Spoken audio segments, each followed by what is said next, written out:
বিদায় 2024। মধ্যপ্রাচ্য থেকে এশিয়ার রাজনীতি সবকিছুকে ছাপিয়ে বাংলাদেশে নতুন ইতিহাস।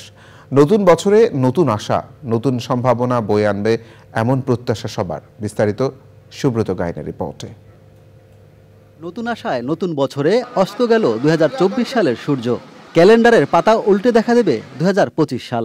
রাতের অন্ধকার কেটে যখন রঙিন সূর্যোদয় হবে, তখন বছরের নতুন সূর্য দেখবে বিশ্ব। অন্যদিকে কালের গহ্বরে হারিয়ে যেতে থাকা 2024 সাল জন্ম দিয়েছে নানা ঘটনার। এসব ঘটনা চিরস্মরণীয় হয়ে থাকবে বাংলাদেশ সহ বিশ্ব ইতিহাসে। মধ্যপ্রাচ্যের উত্তেজনা থেকে এশিয়ার রাজনীতি, যুক্তরাষ্ট্রের নির্বাচন সবকিছুই যেন লেখা থাকবে ইতিহাসের পাতায়। রাশিয়া ইউক্রেন যুদ্ধ, ফিলিস্তিন ইসরায়েল হামাস যুদ্ধ, সিরিয়ার স্বৈরশাসক বাশার আল আসাদের দেশত্যাগ, মিয়ানমারের গৃহযুদ্ধ, ভারতের নির্বাচন ও যুক্তরাষ্ট্রের প্রেসিডেন্ট নির্বাচনে বিতর্কিত ডোনাল্ড ট্রাম্পের জয়।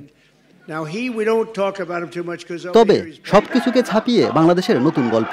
জানুয়ারিতে সংসদ নির্বাচন, ছাগলকাণ্ড থেকে আওয়ামী লীগ সরকারের আমলের দুর্নীতির চাঞ্চল্যকর তথ্য, কোটা সংস্কার আন্দোলন থেকে বৈষম্য বিরোধী ছাত্র আন্দোলনের নেতৃত্বে ছাত্র জনতার গণ অভ্যুত্থান, সবশেষ আওয়ামী লীগের টানা 15 বছরের শাসনের পতন ও শেখ হাসিনার দেশত্যাগে নতুন বৈষম্যহীন নতুন বাংলাদেশ সৃষ্টি। আর মাত্র কয়েক ঘন্টা পর শুরু হবে নতুন বছর 2025-এর যাত্রা। নতুন বছরে নতুন আশা, নতুন সম্ভাবনা বয়ে আনবে এমন প্রত্যাশা সবার। Subrata Gain, channel I.